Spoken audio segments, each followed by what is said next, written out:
ان رسول اللہ صلی اللہ علیہ وآلہ وسلم قال افضل الصدقۃ او خیر الصدقۃ عن ظہر غنا والید العلیٰ خیر من الید السفلیٰ وابدأ بمن تعول۔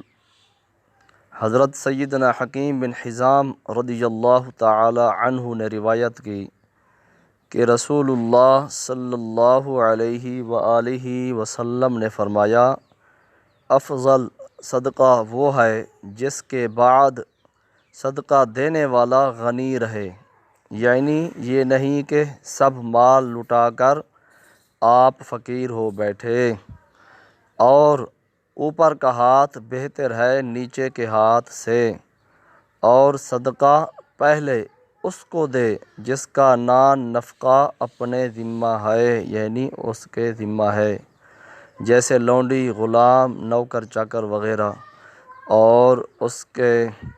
باقی رشتہ دار، عزیز و اقارب، پہلے ان کو صدقہ دے، بعد میں دوسرے لوگوں کو دے۔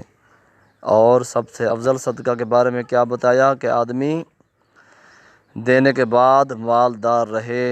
ایسا نہ ہو کہ سارا مال صدقہ کر دے اور اس کے بعد خود فقیر ہو جائے اور خود مانگنے پر مجبور ہو جائے،